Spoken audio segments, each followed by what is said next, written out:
Welcome to what I think is going to be a wonderful conversation, and I am very, very pleased to be the moderator today.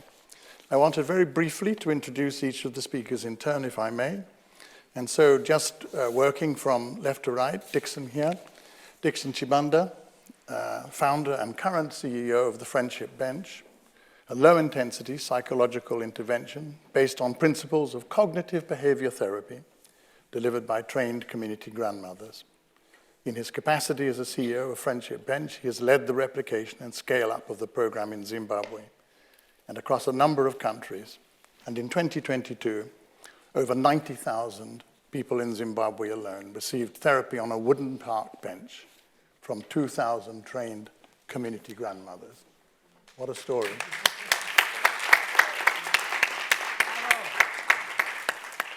Wonderful story. Welcome, Dixon. Thank you. Thank you. I'm honored to be here. Kumi Naidoo, welcome, sir. Founding chair of Africans Rising for Justice, Peace and Dignity. And Kumi is a South African human rights and environmental activist. He's currently advisor for the Community Arts Network and special advisor to the Green Economy Coalition. He served as Secretary General for Civicus, World Alliance for Citizen Participation, International Executive Director for Greenpeace International, and Secretary General of Amnesty International. Welcome. Thank you. Thank you. And on my left here, Celina de Sola is from El Salvador. She's co-founder and president of Glasswing International. Her work focuses on designing and implementing innovative, community-based initiatives that bring together institutions and people from joint action. Celina was also a crisis interventionist for Latino immigrants in the US and subsequently spent over 5 years as Director of Emergency Response for America Cares, leading responses to complex humanitarian crises, including Liberia, the Darfur crisis in Sudan, Afghanistan, Iraq, as well as the tsunami in Indonesia. Ladies and gentlemen, your panel.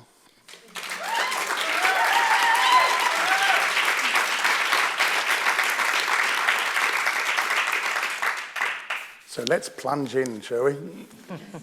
So I wanted to, first of all, ask each of you in turn, but if I could start with you, Dixon. Sure. I'd like to invite each one of you to describe your current work, relatively briefly, if you would, and then at the same time, and this is the more important part of the question, really, to reflect more broadly on what we have learned from your current work, what you're learning from it, so that we can, as it were, begin to sense what lies underneath your thinking.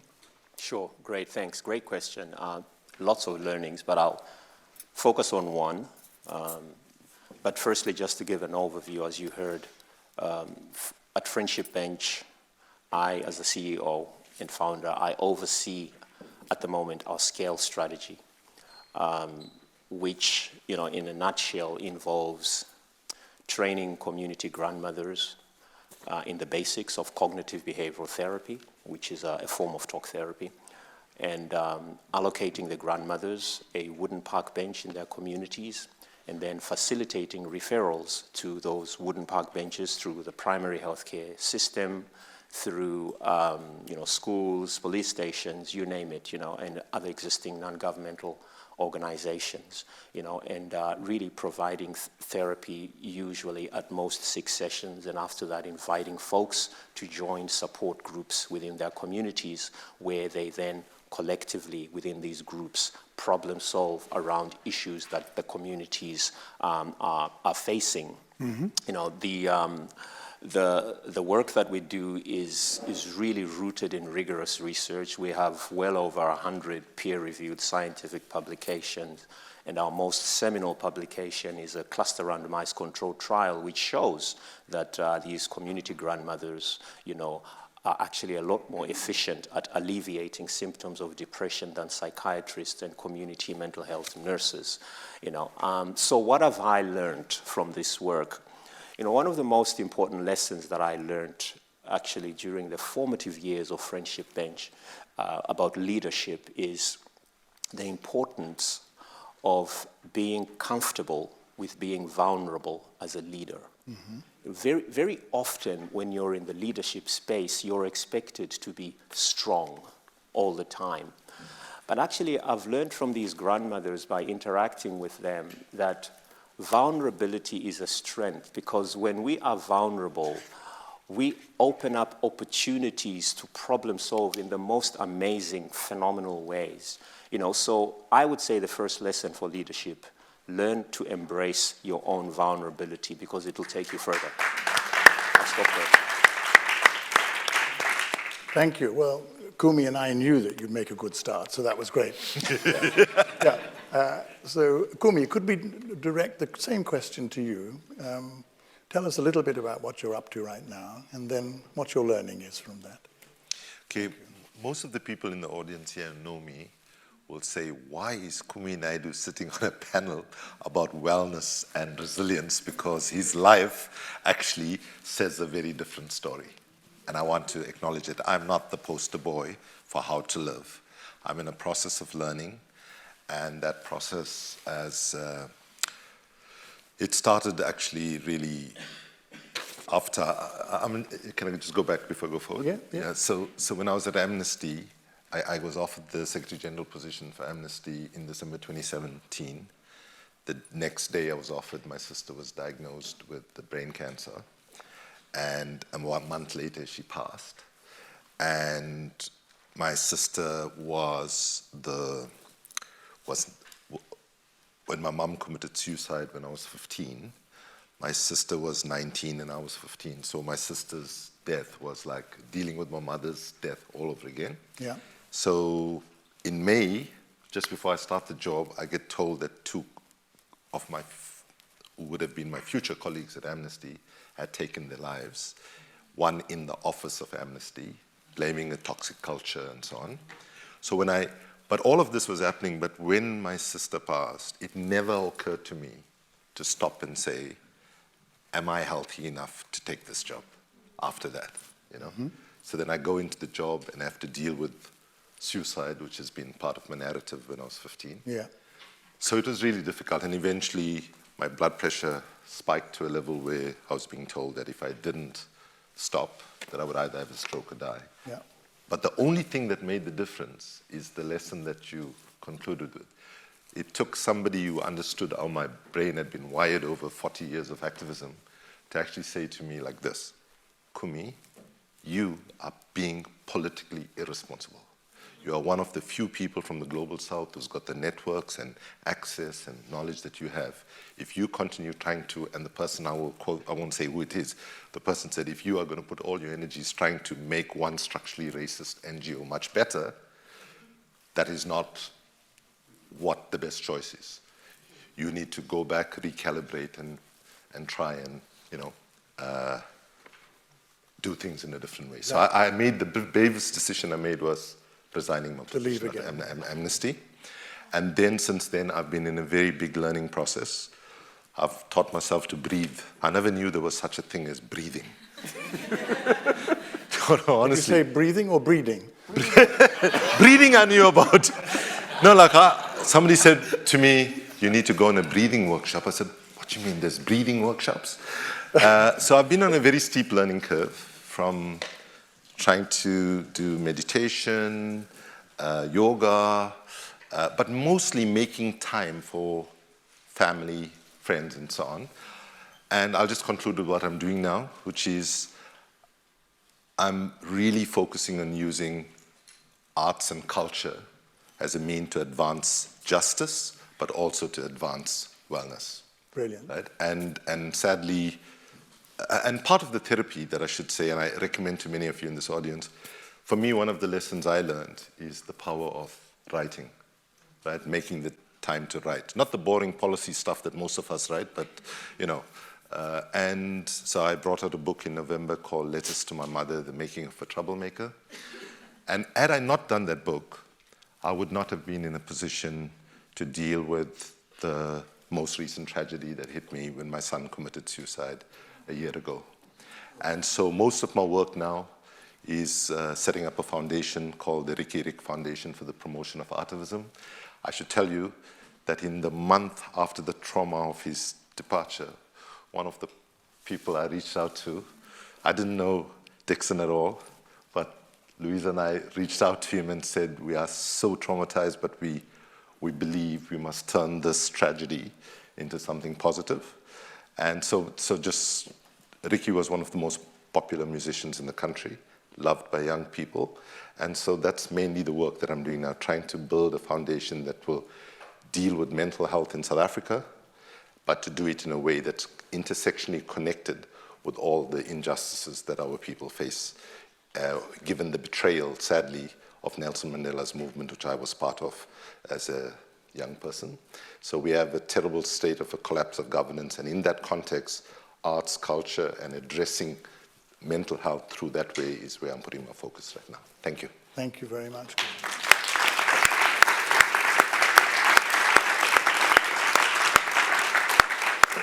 And thank you so much for sharing the family story as well. Very much appreciated. And sincere condolences. Thank you. Celina, we'd love to hear from you. We'd love to know what you're up to at the moment and what your reflections are. Yeah, I'm from El Salvador and work in Latin America, and Central America has some of the highest rates of homicide and crime and violence globally. So working with kids, I think for us, we're trying to figure out, and we're asking a lot of questions, I think, just about how mental health has so much to do with feeling safe, right? It has to do with feeling safe and not judging yourself and others, and understanding that behaviors can be consequences of so many things that happen to someone. So a lot of our work right now is focusing on that. How do we work with kids and communities and families to understand what the exposure to stress and violence does to you, to us, to each of us, and how that also impacts the way we relate to one another. So it's a really interesting, just trying to learn, like the individual you were talking about, vulnerability and all the trauma that you've gone through, how is society and community so exposed to trauma, how we can understand it better in order to, I don't think you ever completely heal from something, but how do you create at least context where we can feel safer and start to heal? And I'd say that one of the biggest, learning when we have children and students that we work with very closely, and the suicide rates are really going up among young people right now in the context where we work as well.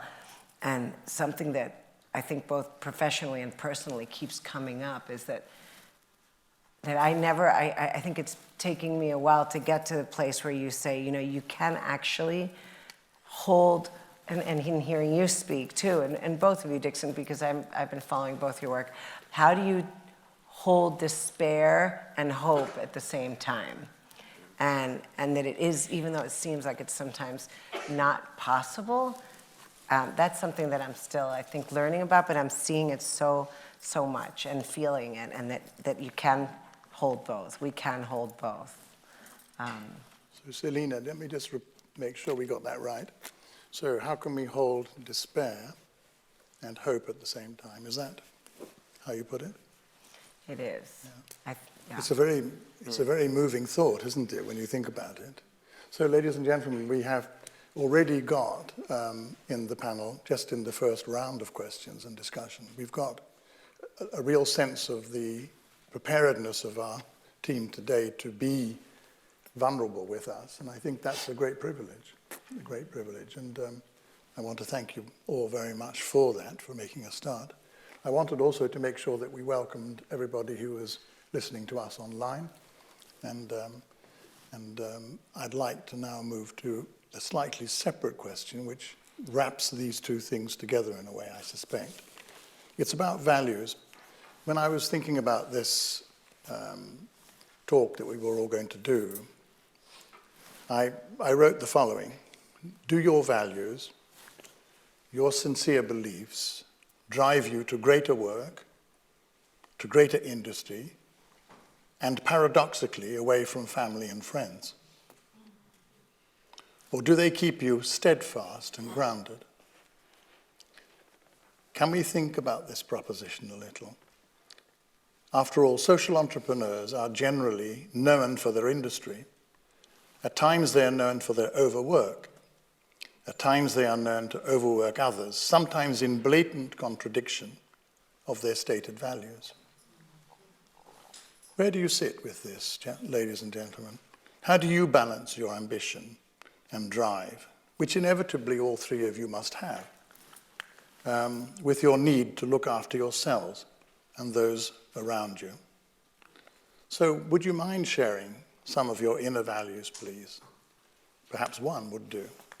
And then do please reflect on what works for you in this proposition of values and achievement, ambition and drive. Celina, would you like to jump in first? I'll try. I think,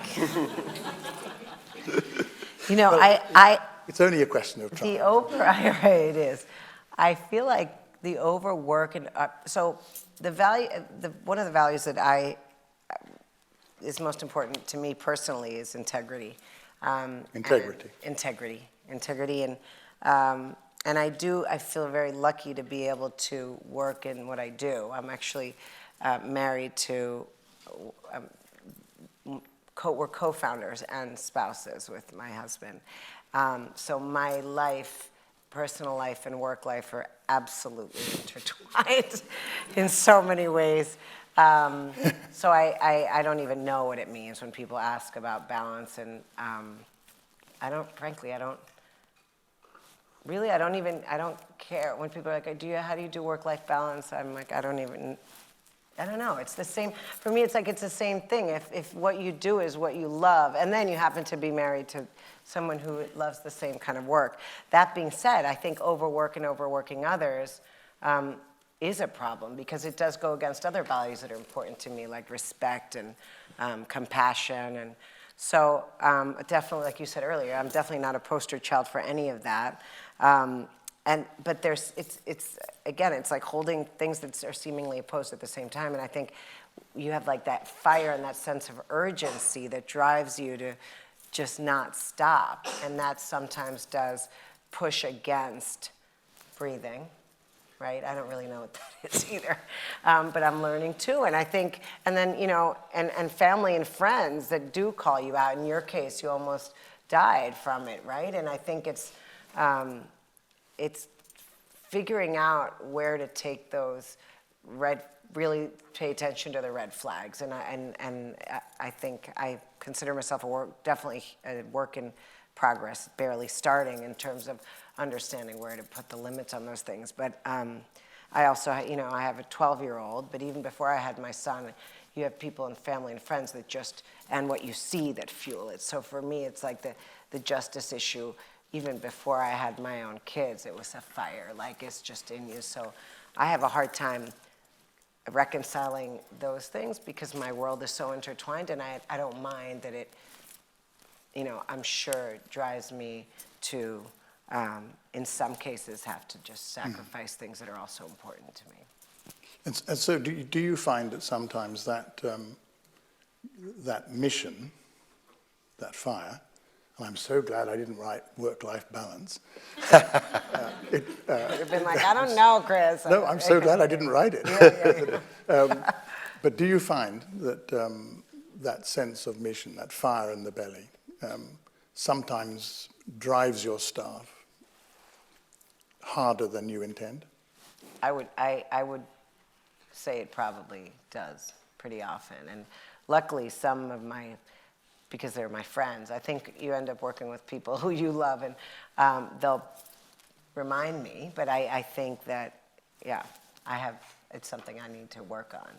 And you can't, just because the fire drives you to do this, or it doesn't mean you care more than somebody else does about the issue. So I don't think how much you work means you care more necessarily. It's just, I think it would be healthier if I knew how to, and it doesn't make you more efficient either. So I think that's what I'm still learning. And luckily I do have people, including my husband and my 12-year-old, that help push back, and family. Yeah, absolutely. Yeah. Well, your 12-year-old sometimes comes on Zoom calls with us. So that's... Yes, it does. Kumi, would you mind taking up the mantle from Celina now? Now, like Celina, I got the same problem that most of my life, there's never been like something that's work and something that's struggle. Everything has been integrated. And also worse in my case is that because so when I was 15, after my mom died, people give you lots of advice, and the one piece of advice was from a friend of my dad who said, "My boy, I don't know how you recover from something like this, but one thing that I tell you, however sad you're feeling, there are people in the world that are feeling much more sadder, got much more issues, and are suffering much more than you are. So if you want to recover, I would advise you live your life with purpose." Right? Mm-hmm. And so my value has been that, trying to live with purpose and with integrity. And definitely if you run these kinds of organizations that you read there, you are driven. I mean, you're working 24/7, you're living out of a suitcase and so on. And a lot of difficulties come with that, And one of the difficulties is things like what's happened to me here now. And I'm going to make a point which is substantive, and I'm going to ask you to participate in it. So I lost my passport in the last 48 hours, right? And it's been a very interesting experience, the uncertainty and all of that. And then I've been thinking a lot about passports the last 48 hours. So I want to ask you a question. How many of you in this audience carry a passport from a country that's part of the Global South? Please raise your hands. So that's less than 10% of the room, right? So that's probably the same answer we'll get with the whole conference, right? So I want to very gently now from this podium make a call to the Skoll World Forum that it's not good enough, right?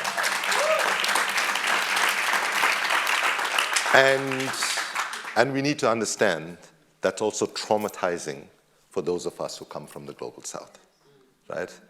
The fact that there's no translation, right, is telling us something as well, right? So I must also confess, though, in giving the Skoll World Forum a gentle nudge there, I must acknowledge that the global AGM of both Amnesty International and Greenpeace International was substantially less diverse than this. I want to acknowledge that.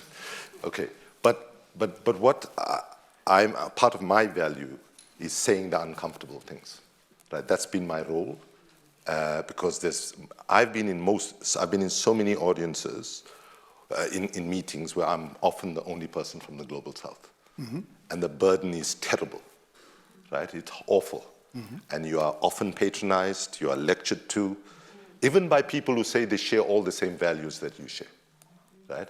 And so, in terms of pushing people, so imagine I get plonked at the top of Greenpeace, plonked at the top of Amnesty, and say, we have structural racism, global north and south not balanced, sort it out. But what you need to understand, and that's what we have to fight, is that people do not give up power and privilege easily, including each and every one of us in this room. And unless we recognize that, we have no chance to deal with the traumatic state that this world is in. That's the main lesson I'd like you to take away.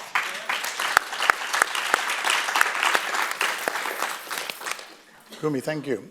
And thank you very much for pointing out the diversity issues which you've just underlined.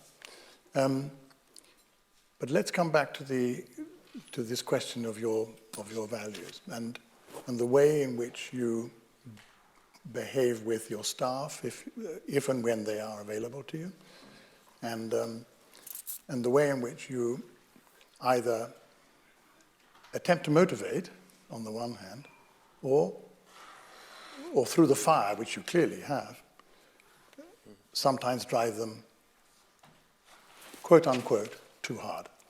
Yeah, no, I think... Can you deal with that directly? Yeah, I think I sort of tried to delude myself over the years that so long as I set an example and I was consistent to the example, that was okay. What I mean is, if I worked hard and I was encouraging others to work hard, That's right. that was okay, right? So if I was, but by the way, I saw this happen in various different sectors, including in civil society, where sometimes leaders can drive people to work really hard, but themselves might be spending too much of time attending conferences like this nature, right, for example. Right? It's not the hardest work to do, right?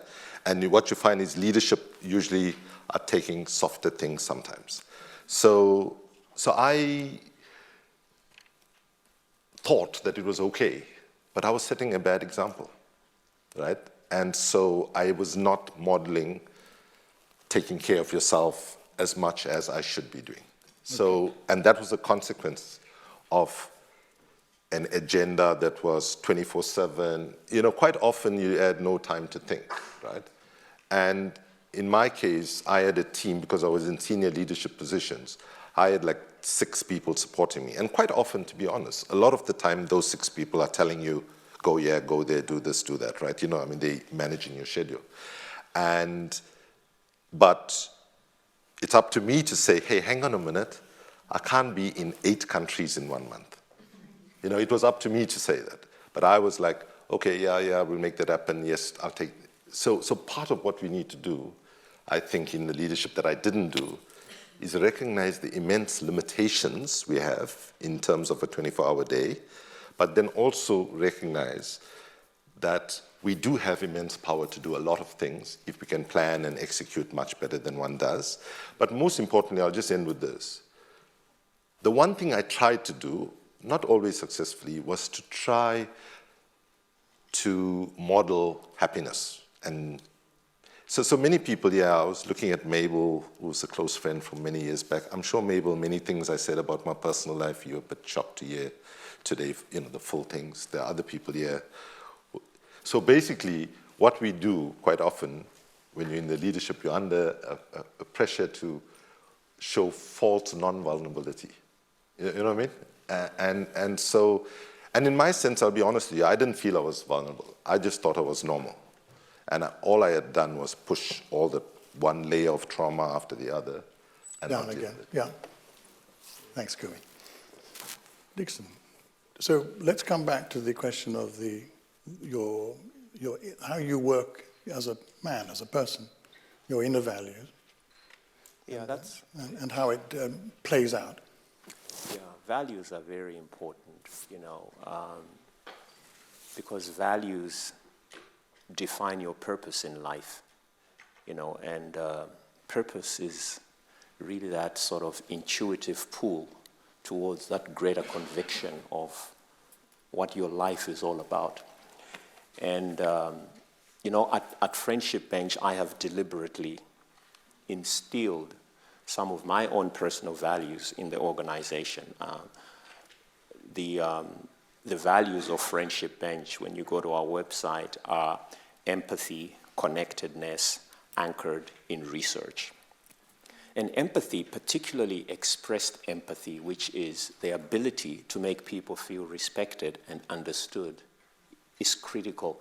And I say this as a black man, a person of color, who has faced numerous racism. You know, so the one thing that happens with leadership is as you go higher, you are exposed to more racism through your travel, through your interactions, and you begin to appreciate the importance of empathy. And what I try to do with my team is instill that empathy in the work ethos. And one of the things that we do at Friendship Bench on a weekly basis is have what we call the CKT meeting, which is really, in Shona, it means Sekol Kubatana. It's a bit like AA, actually, you know. So we all meet, and every week we talk about values. When a new person comes to the organization, the only discussion I have with a new person is about values. Why I think values are critical in an organization. Because, you know, if you have a person whose values are not aligned with your own values, they can cause havoc in your organization. I would rather have a person whose values are aligned with mine than someone who is highly skilled. Skill can be taught. Values, that's a very difficult thing. So just to conclude, how do I take care of myself? Yes, So I'd like to know that. when you think about vulnerabilities, which is what I started off with, it also forces us to identify our anchors.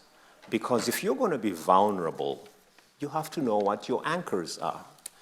And in leadership, I believe there are three main key domains that can help us to be anchored and move in a purposeful direction. So there's the spiritual domain, the intellectual domain, and the physical domain. And you have to take care of all three all the time. And when you take care of all of those three, it becomes easier to be vulnerable. Because we are all vulnerable. And I only realized that I was vulnerable when I was working, and I still work in a hospital, as a psychiatrist, and I lost a client to suicide. I fell apart completely. It was a point of failure, immense failure in my life. But that vulnerability led me to Friendship Bench, to working with these grandmothers who eventually opened up my own way of thinking and taught me how to be vulnerable. So I think it's important to understand what your anchors are in life. And I strongly believe that all human beings have those three key anchors, spiritual, intellectual, physical, and all three have to be taken care of. Thanks. Thank you, Dixon, very much. We're coming to the point where in about 5-10 minutes' time, we'll be asking you to make some comments and make a contribution as an audience. So I'd like you to just start to think about that, and if you have a thought or a question, we'll be doing the roving mic and all of that.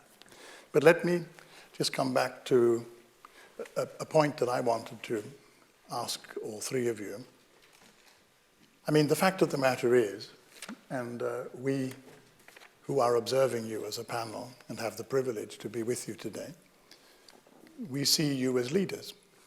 Each one of you very differently constructed in front of us, and each one of you coming with your own passion and fire, which has been so, I think, so moving, don't you? And so we see you as leaders that we would like to follow. That's the thing. And so what kind of leadership do you propose to give? What kind of leadership are you going to be able to give? Obviously, the people in your own organizations, that comes clearly first. But we are in a position, I'm in my third age. I've only got one other place to go after where I am now. and so I can, but you're not in your third ages, you're in your second ages. You're in your prime, all three of you. Vigorous. Thank you so much for saying that. Doesn't feel like that. It doesn't, that's true. Chris, I'll go first this time. Take the pressure off. It's a bit like a curse, isn't it? So let me say what I want to do differently, right? And that is, in all the roles that I've played so far, even as a young anti-apartheid activist, there was a burden on us to know, right? To know everything. And part of the problem why we are failing, I've come up with a new phrase, which is what I call the arrogance of knowing, right? And what I mean is that I can't tell you how many times I stood on a big platform and did a press conference and I was given a briefing document by my colleagues in whichever organization I was working for, and my stomach was churning. I'm like, is this 100% correct? Is it not too definitive to say this, and so on, right? But when you're leading an organization, you feel you have to do it. show confidence, right? And I want to say that the most important leadership we need in the world today is a completely different kind of leadership that goes away from the arrogance of knowing, right? And what we need is a culture of emergence, right? What I mean by that is we can say that we need to reduce greenhouse gas emissions, we need to reduce income inequality, we need to increase gender equality, which are broad directional statements. But what we don't know, say on emissions and climate, we don't know exactly how we're going to go year by year, month by month in the direction, because things are changing and things are fluid. And the kind of leadership and what we need for psychological resilience is a capability now to be recognizing that we know broadly the direction we're going to go, but there's going to be so much fluidity and change. It would be stupid to develop firm 5-year plans, 3-year plans, and so on, which are going to change. One war in Russia, Ukraine is going to change everything, for example, right? So I think what we need is, from leadership, is much more humility and being willing to say the way forward has to be on a basis of mass co-creation, right? That far too often, even if I look at my leadership roles where we had membership organizations, when we went out to people, we didn't say, people, come and help us to create the solutions. We went and said, we know what has to happen, just join us and do what we tell you to do. And that culture, I believe, must change. And it's not only about political effectiveness. I also would argue that it's fundamental to how we're treating people and how we're ensuring that people have better mental health within very, very difficult times. And I'll just conclude by saying the thing that we need to openly say to each other, in the coming decade, our wellness will be challenged like never before. We need to say that, right? We need to be honest with ourselves. The climate crisis is getting worse. Our political leaders are more and more useless. Fascism is on the rise, all of that, right? So in this context of, firstly, budget for uncomfortability, right? And then just push the message that pessimism is a luxury we simply cannot afford. And with regard to the age question, Archbishop Tutu had a different way of putting it, which actually makes very little distinction between you and me, which is Archbishop Tutu used to say, we are much closer to the departure section of the airport than the arrival section of the airport. And in that definition, I'm just like you, closer to the departure section. Dixon, would you like to jump in? Sure, I was thinking Celina might want to go first, but do you want to go first? Sure. You'll probably have more wise words, so I feel like we should end on Dixon.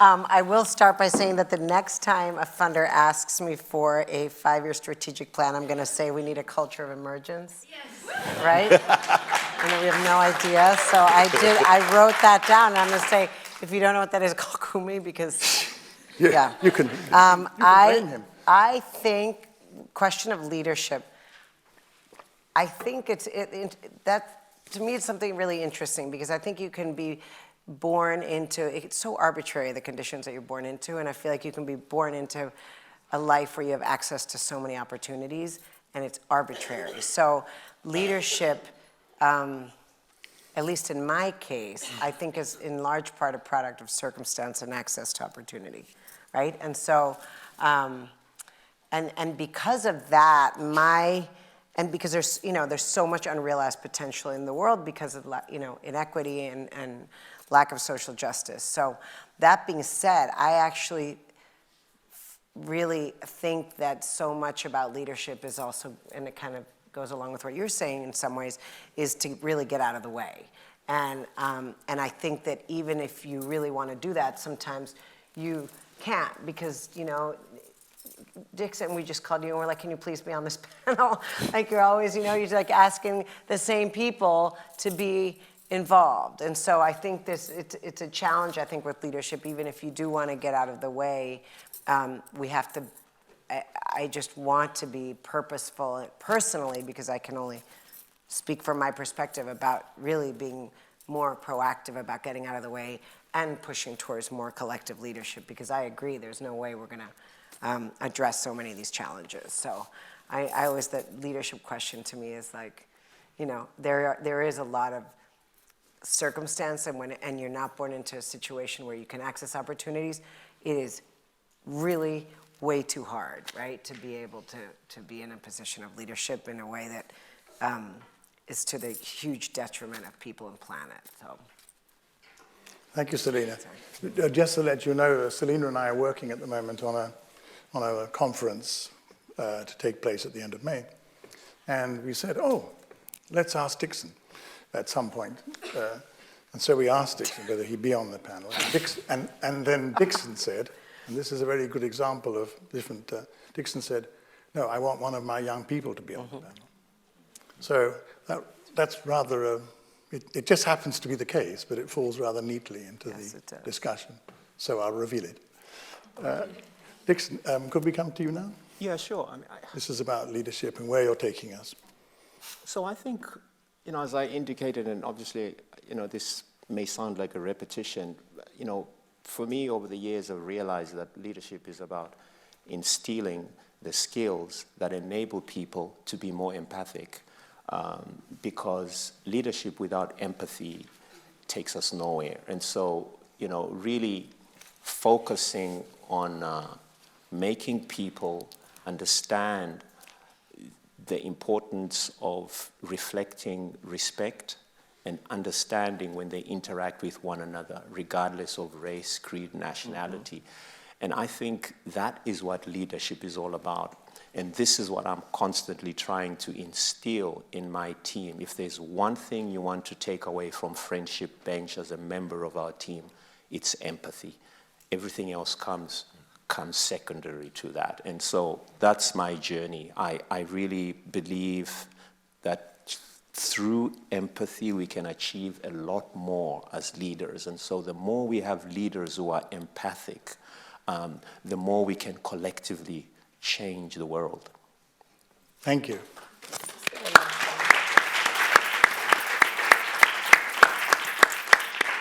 Yeah, and I think I agree. I agree on empathy and compassion. And I was just told the difference between the two, which I think is really interesting too, because I was like, did you say, Mabel? You said tell us. I'm so not going to do this justice, but I think, empathy is trying to be in someone else's shoes, like understanding what it's like. And then compassion, you don't necessarily strive to be in someone else's shoes, but you can understand that someone's in pain, and therefore, and I bring it up because it has a lot to do with leadership and self-care too. Mm-hmm. So I'm still trying to understand that, but it is a difference, right? Like, how do you put yourself in someone else's shoes, and so empathy and compassion. But I was going to say that one thing, and when Dixon was speaking, that I wonder, like how actively we're starting to really try to hire a lot of people who have worked in our programs. About 10% of our staff now are young people who have worked in our programs. And when you recommended having a young person be on our panel, I thought, the exponential impact of starting to have kind of that roll into having young people take over what you, who are considered a leader, is doing, is the impact is much, much greater. Like, it really does make a huge difference, and we've seen it. And we're also really committed to the rigor piece, and I think we've seen that the reach is more profound and it's more broad because they can drive that change a lot faster than we can. So that's something that, and I think if instilled with these values and some of the fire without exploiting, right? Like, you can have fire without driving yourself into the ground, I think is an exciting prospect, because after, when you were talking about how hard the world is, how do we equip ourselves and others with empathy, compassion, but also hold despair and hope? Because I do feel like when you hear things like this about how complicated the world is, how do we hold these two? Because and I used to say, I felt like I could only hold one or the other, and we're having to hold both now more than ever, and figure out how to navigate with those two in hand and still stay above water, Thank you. Thank you very much indeed. Well, I don't know about you, but I feel that we're in safe hands with this leadership, don't you? And I think that's, just so important. BI at the departure lounge or otherwise. So if we could have the lights up and have some thoughts from the audience, that'd be great. It would be helpful if you could say who you are when you speak, and it would be nice if you were fairly precise in what you want to ask. Welcome, welcome. Hello. Hi there, and your name? My name is Akudo Gwamba. I'm from Women's Health and Equal Rights Initiative, Nigeria. You're most welcome. Thank you so much. It's really interesting, the conversations that's being held here, and this is actually really very important, and I'm very passionate about this subject because I'm one of the people that I used to call myself young activist, although I'm not so young anymore. And starting this journey, as a young queer feminist, I felt I had so much time. I had these big dreams with little resources to actualize them.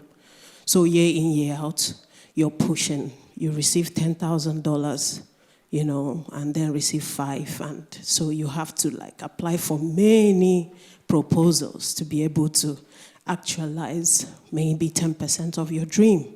Mm-hmm. And then you keep pushing, and then you keep pushing, and then you keep pushing. And then I personally got to a point where I broke, and I still needed to cover up and not show that I am already exhausted and that I'm weak and I'm already scarred, because I needed people that I work with to continue to push. And I also needed young queer persons to know that we are still there for them and that we're going to rescue you from being beaten to death by your families, still absorbing secondhand trauma and still further breaking, But yet you will come out and you have to put up a smile in spaces like this. Yeah. So I'm going to ask you a question.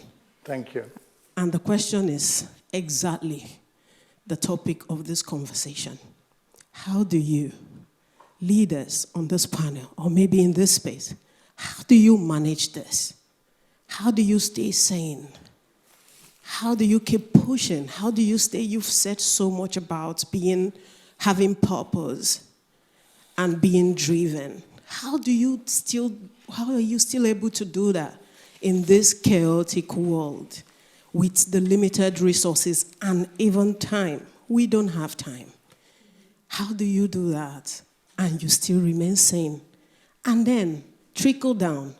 How do you ensure that, assuming you're broken like me, how do you ensure that the young people or your staff don't get to the point where you currently are? How do you do that? And how do you ensure that the work keeps going on? Thank you. Thank you. Thank you.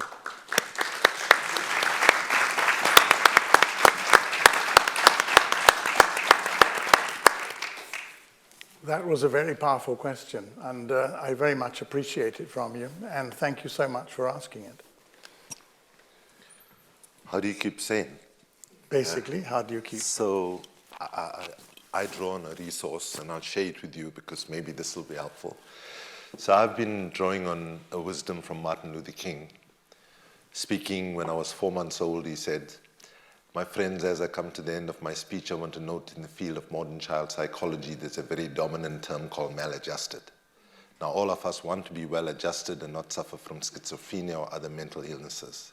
But my friends, I say to you, there are certain things in our world that are so unjust and immoral that good, decent people should refuse to be well-adjusted to."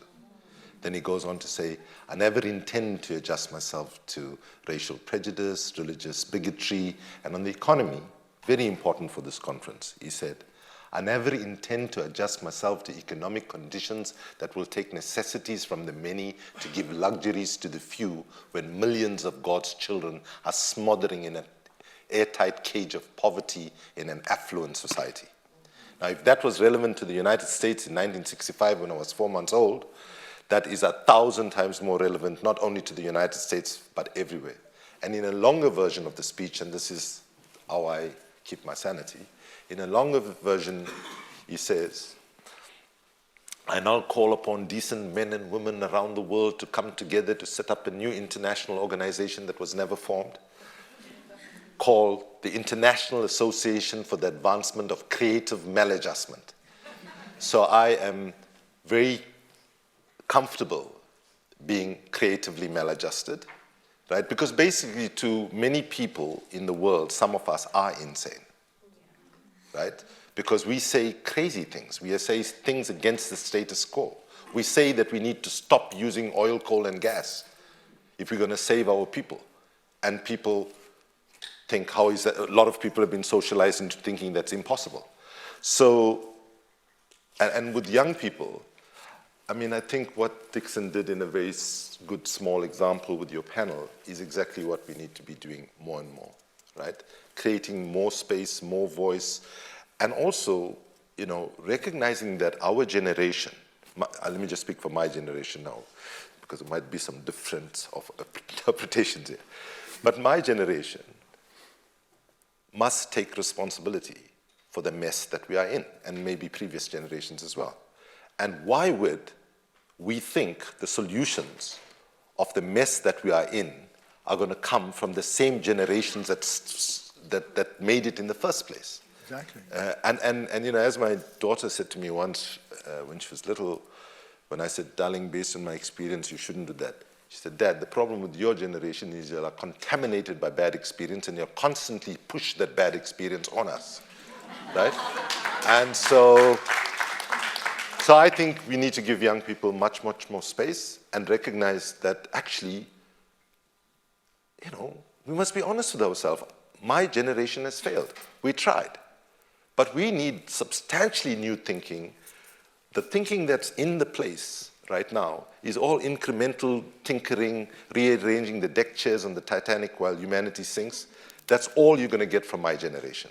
It is young people that are going to bring innovative ideas of how we can imagine a world that is fundamentally different from the one that we're in. Thank you.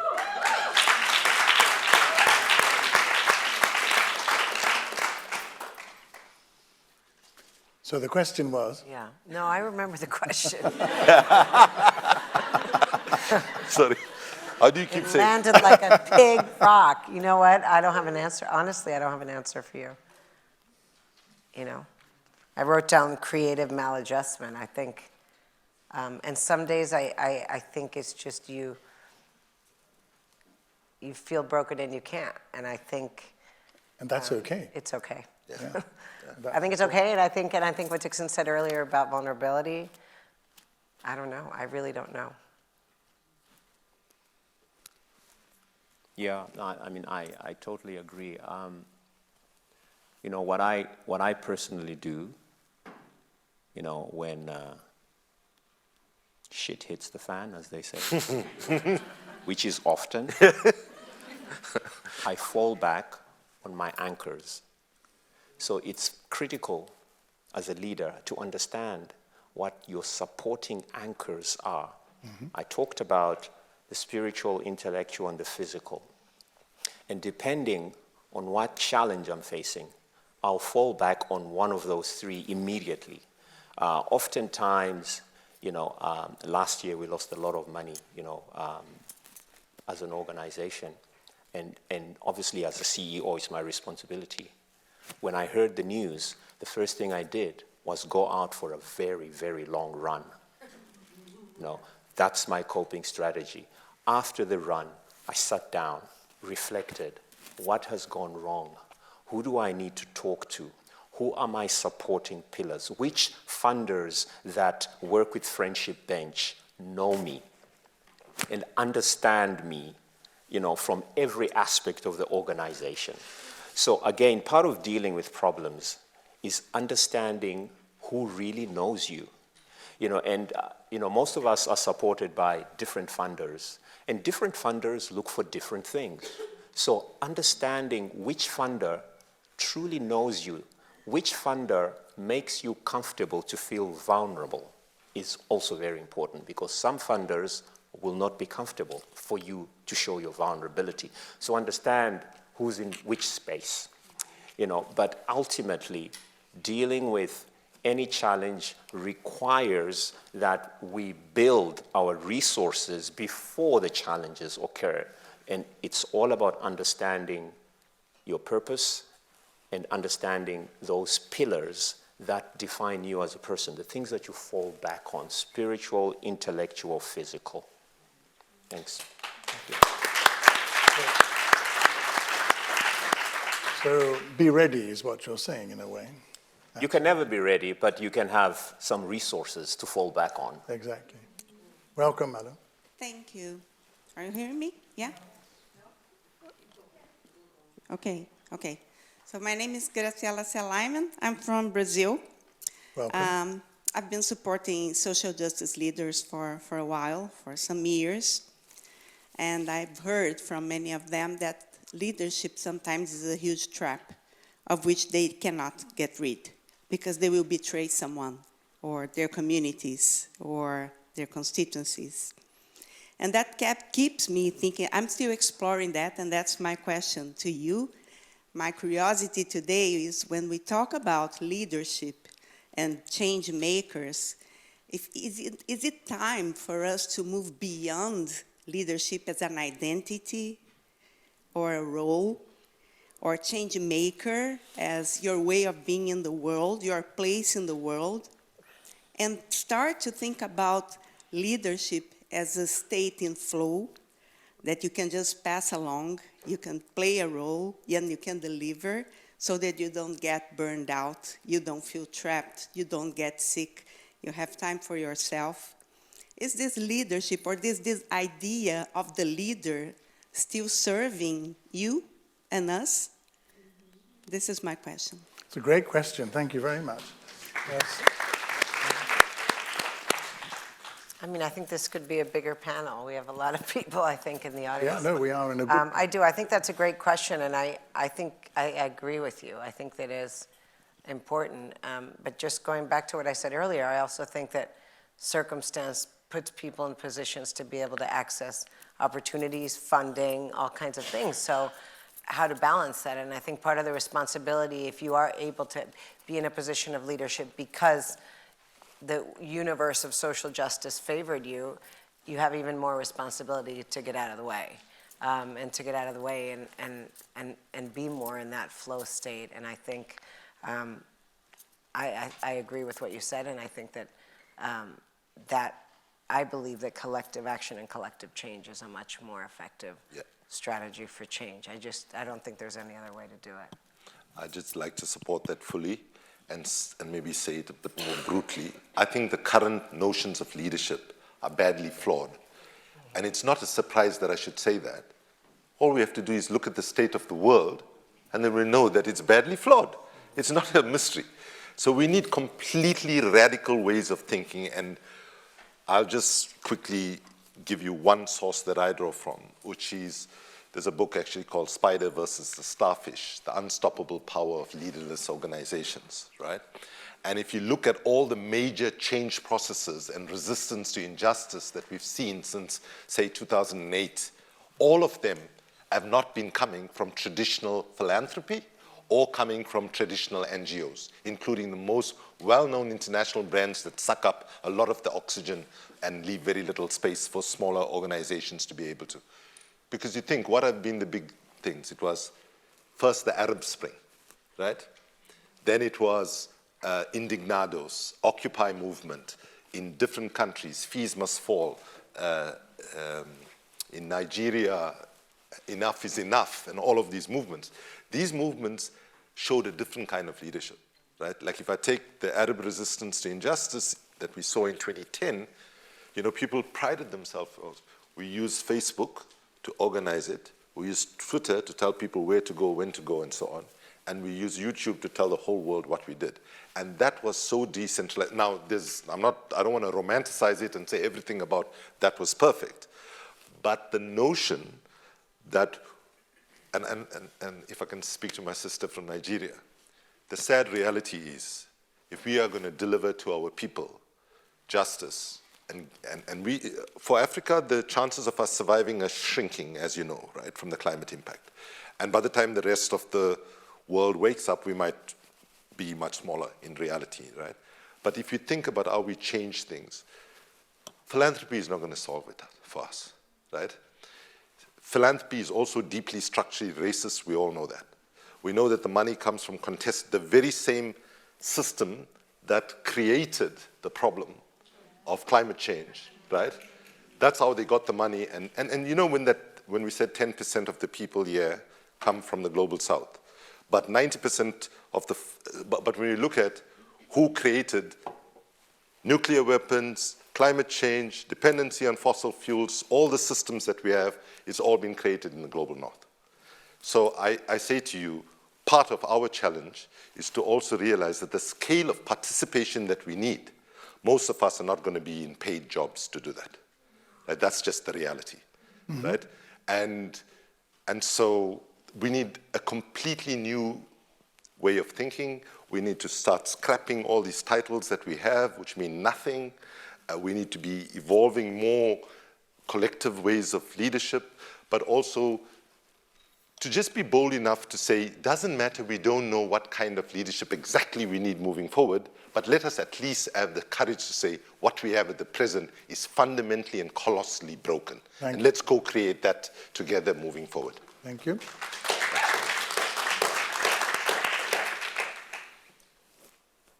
Do you want me to say something? Actually, I was kind of resting for a minute. I don't have to, by the way. I don't have to because it seems there are several other questions. No, we have other questions. Yeah. Are you happy to stay where you are? Oh, I'm happy to stay where I am. Chris, Can I make a small suggestion? let me just... collect 3 questions at a time, then we maybe be able to get more people in. Yeah, it's okay. Let's get... Okay. Thank you for this very interesting panel. We can feel the well-being flowing. I can feel it. Dixon, I have a question. The grandmothers you work with, you didn't mention an age bracket. I'm a grandmother of 4. And I have a great well-being in my life. This is a huge blessing. I'm often accused to have toxic positivity. So my question to you, I think I was born optimistic. I learned to be optimistic and more optimistic. I'm a happy person despite all the challenges.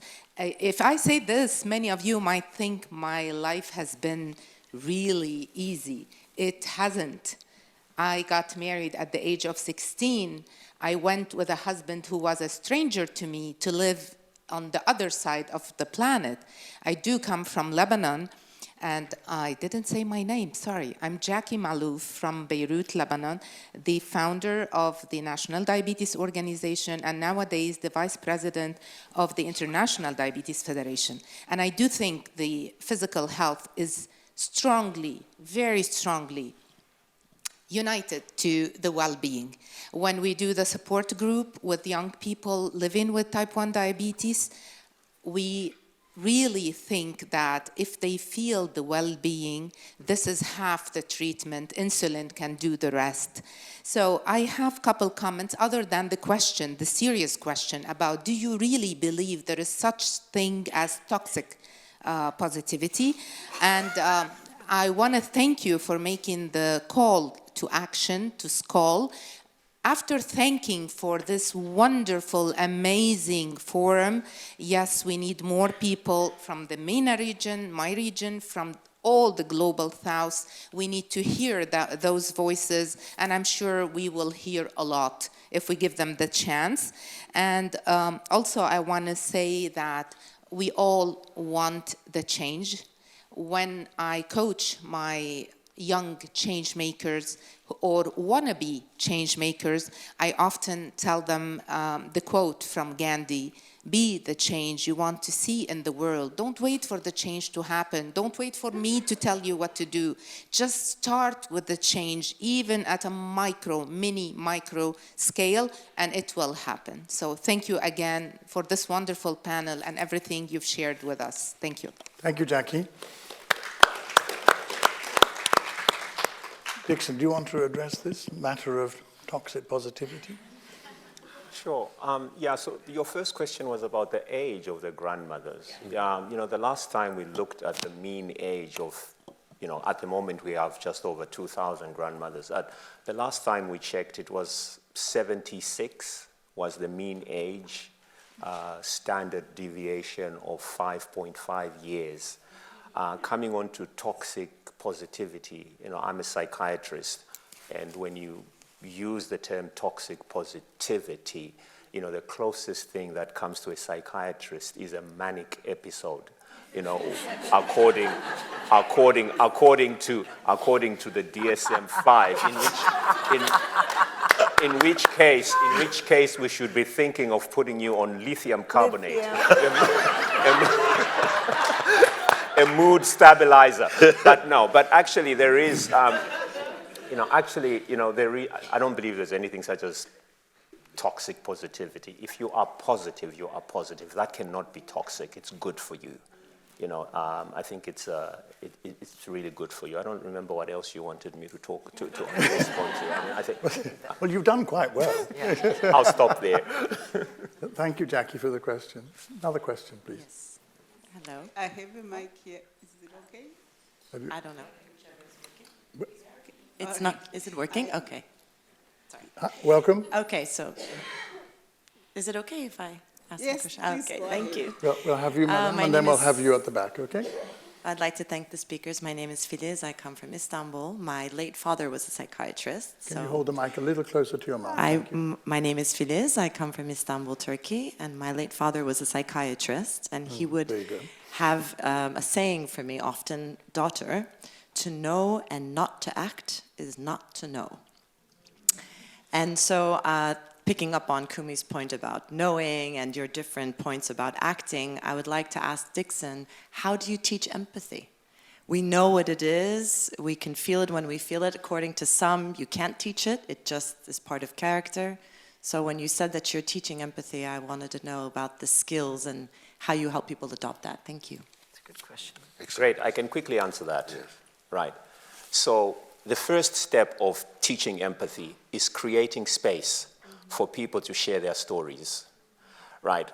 Because as human beings, we resonate and communicate and interact with each other through stories.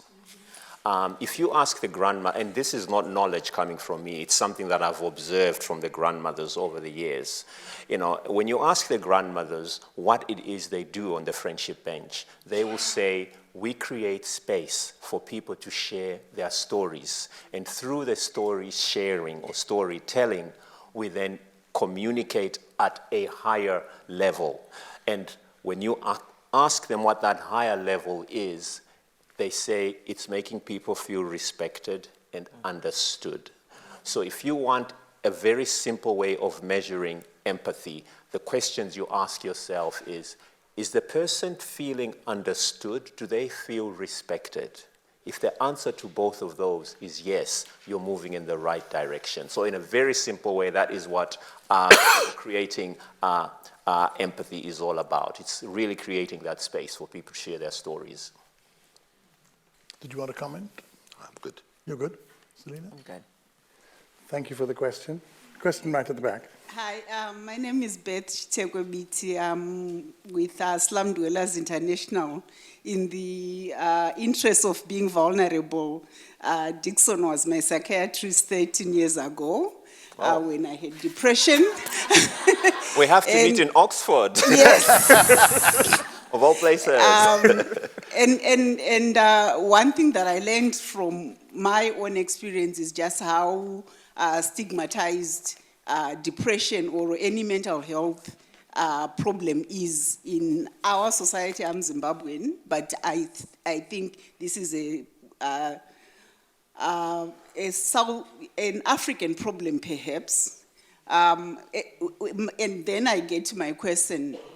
Anecdotally, through friends and colleagues, what it seems to have happened because of the pandemic is an increase in mental health, and especially in young people.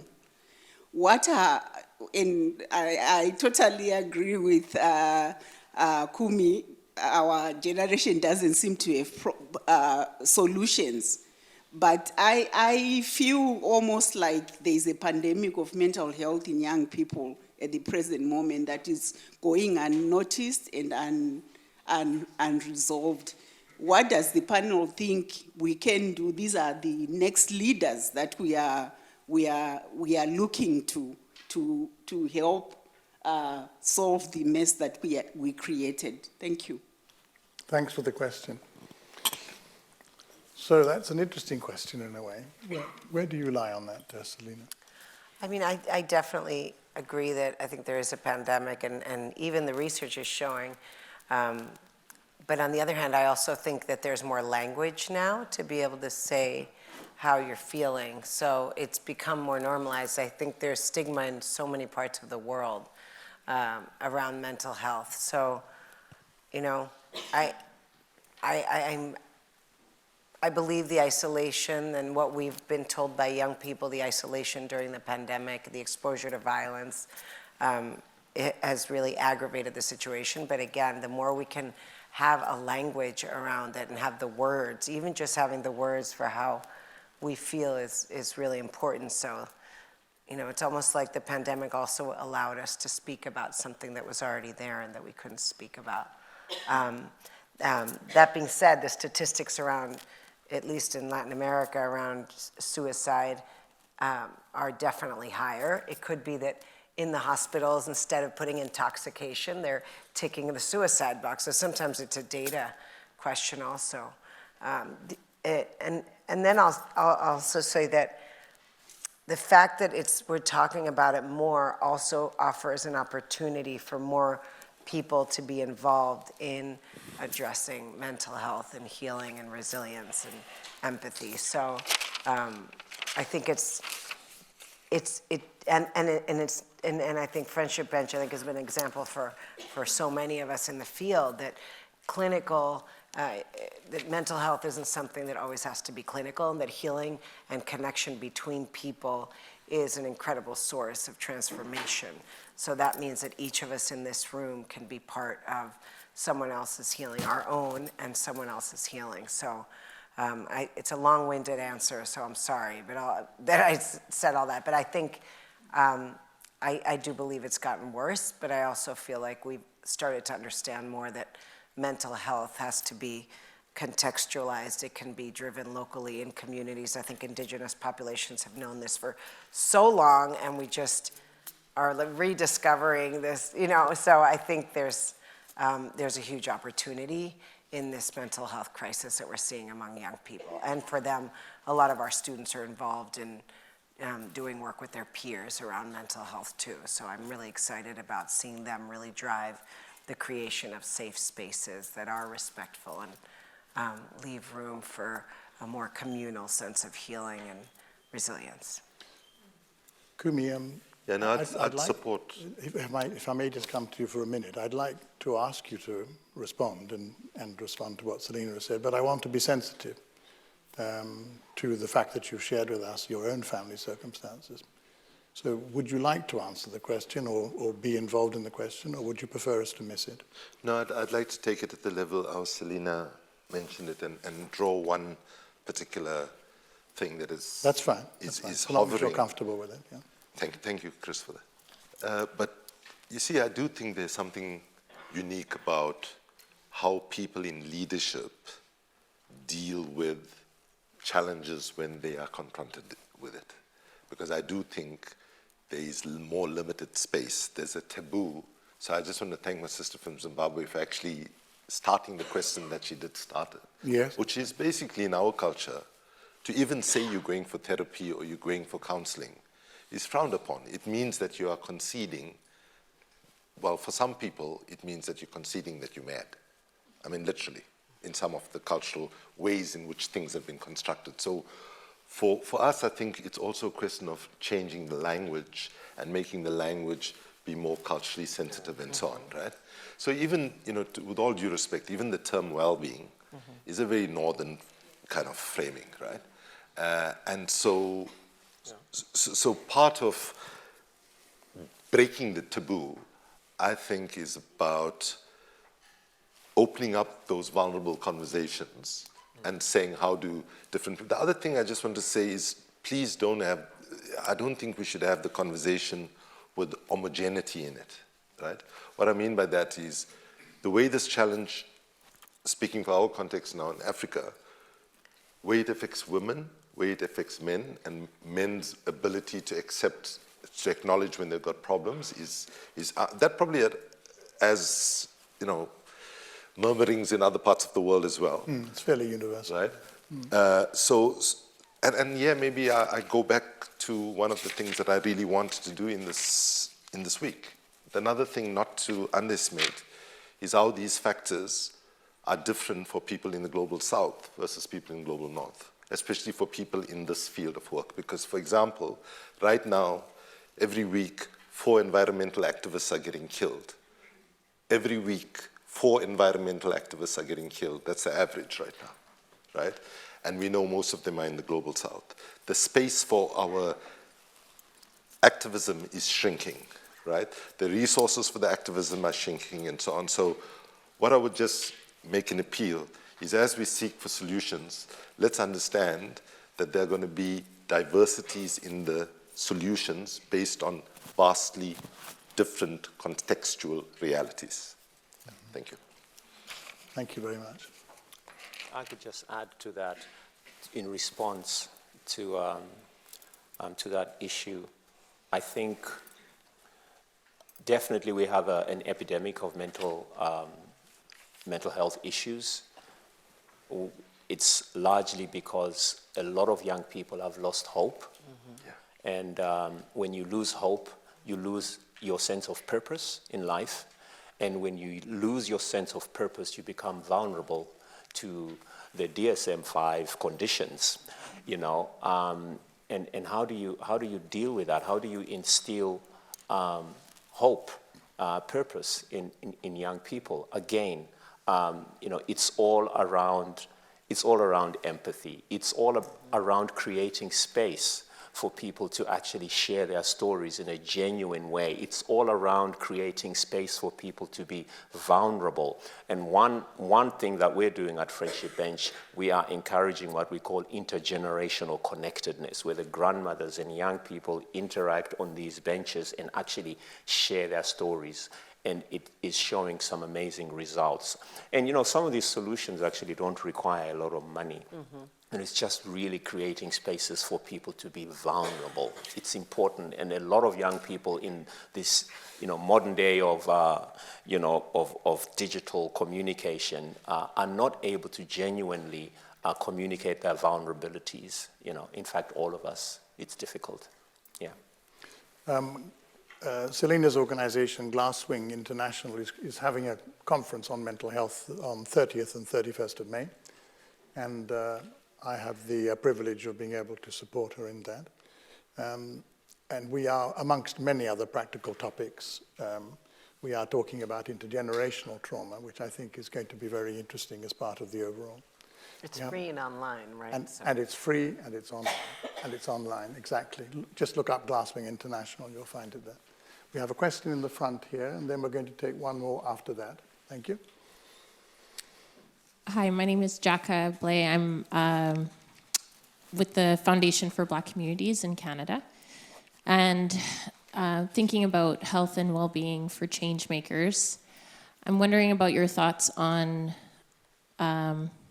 collectively holding community members accountable to the community members that are changemakers themselves, to the harm and trauma that they are inflicting on other changemakers. So in you know, lateral violence that we see in community, and maybe it's more, you know, from a context that Canada, we're still quite an individualistic society, and we haven't developed the skills around collective accountability for that. But I'm curious to hear your thoughts around that piece. Thank you. Who'd like to come in? Okay, I'll try. So my context of growing up in apartheid South Africa, there was various diversities that needed to be mediated within the resistance, ideological approaches and so on. So in fact, at one time, when Europe and North America didn't want to impose sanctions against South Africa, they used to say, oh, it's very complicated in South Africa, they have black-on-black violence, right? And nobody would ever define World War I and World War II as white-on-white violence, right? I mean, they would say there was ideological blah, blah, blah, but in our case, it had to be reduced like that. So what you talk to is something that is very real. And what my experience is, I don't know how it's in yours, is a lot of that was consciously done through divide and rule, right? It was not necessarily natural tensions and so on that we had to. But that is actually the art of struggle right now. Whether we can get that right. How do we create what Dixon said, safe spaces for people to talk and engage and dialogue, and create spaces where nobody is the owner of the absolute truth, and where you create context where people are actually trying to together figure out the differences. But what I've found from my own experience is what helps is to have really good kind of community facilitators, people who are good listeners who can, sort of like junior versions of Dixon.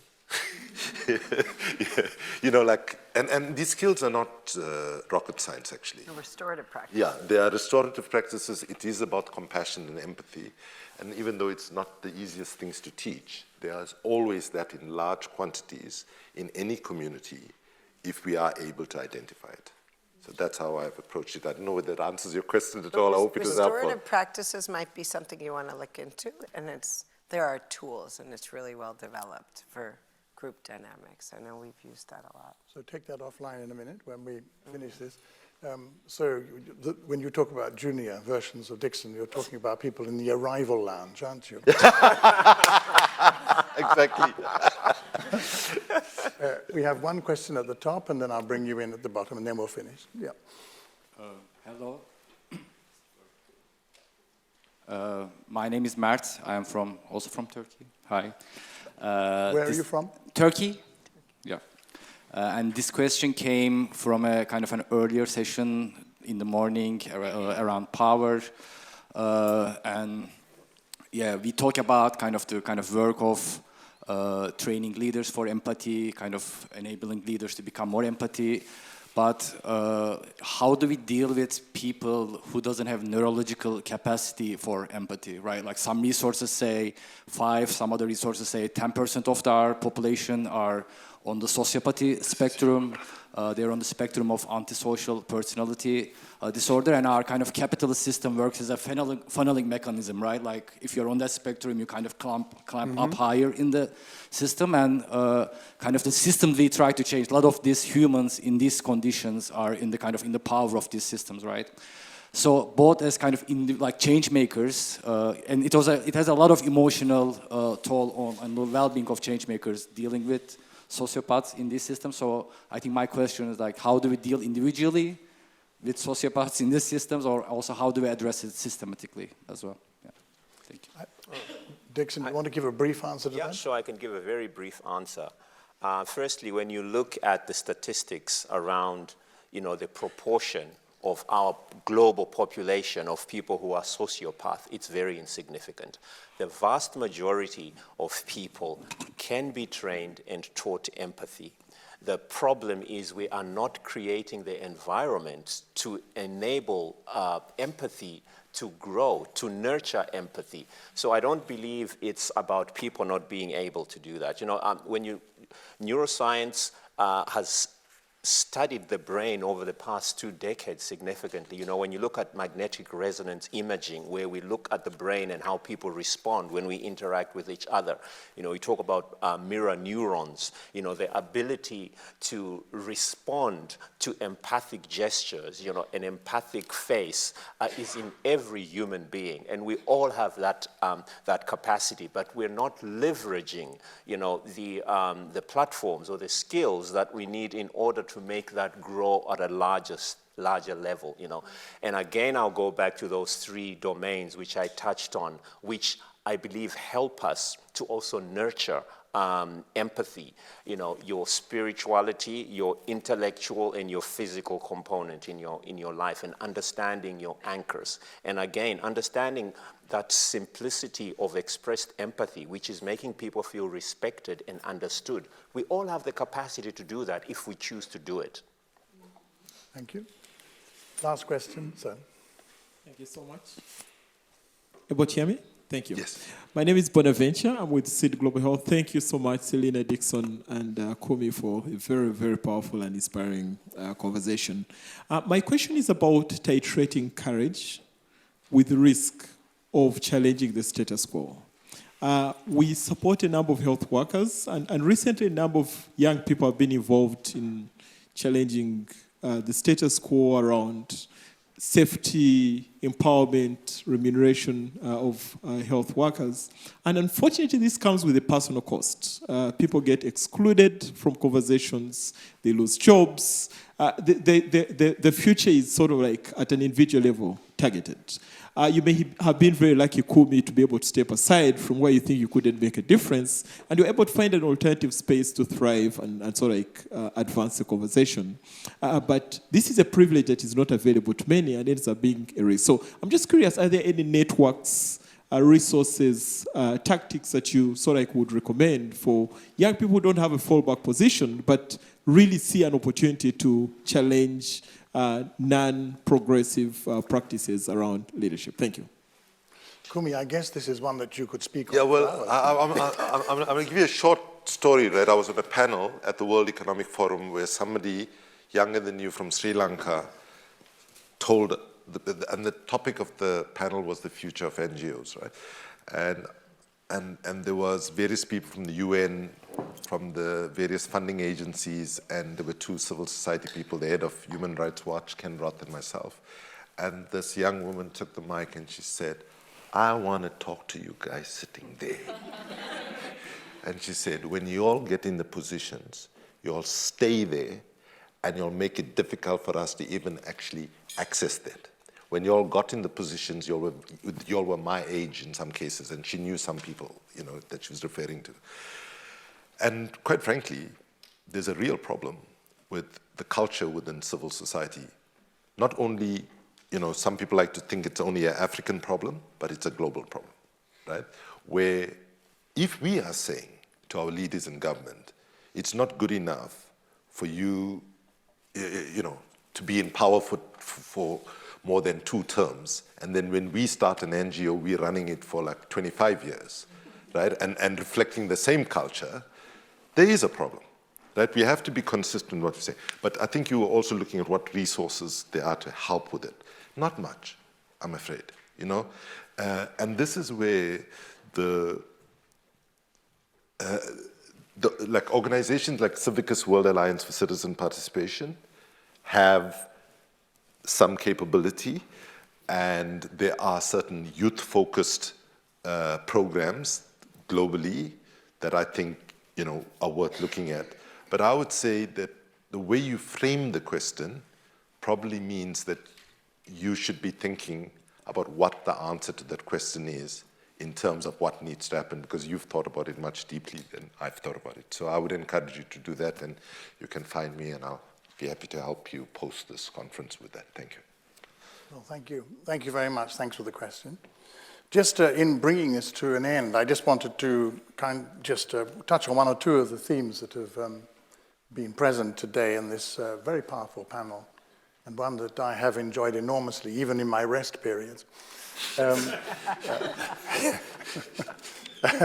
I think we started with that whole question of vulnerability, and I felt that the audience chimed with that. I think that was something which we sort of understood as a group when you talked about vulnerability. And what I think is commendable is the way in which you have continued to share that vulnerability with us today through the various questions that I have tortured you with, and indeed the various questions that the audience have asked you. And I think that's something that I will take away from today. I personally loved that conjunction of despair and hope. I thought I thought it was so helpful as an evocation of some of the things that we're wrestling with and thinking about. And that seemed to me to be very important.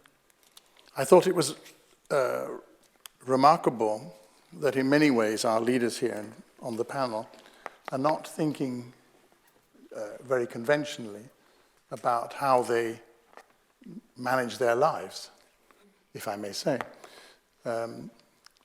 They have other ways of dealing with how they manage their lives. So the old tropes of work-life balance and so on and so forth, the trope of well-being and so on, are being questioned. Now, of course, it's for us in the audience to think about what that means to us personally. As Kumi said when he put the question back to you, it's for us to think about this ourselves rather than simply, as it were, feed at the table that you have left behind. So it's very important, it seems to me, for us to take that as something that we need to work on. And finally, we come to the question of empathy and the way in which empathy can be shared, the way in which empathy can be understood, and actually the way in which empathy can be allowed to happen, nurtured would be a really good phrase in the description that we have had today. So I hope you will join me in thanking our panel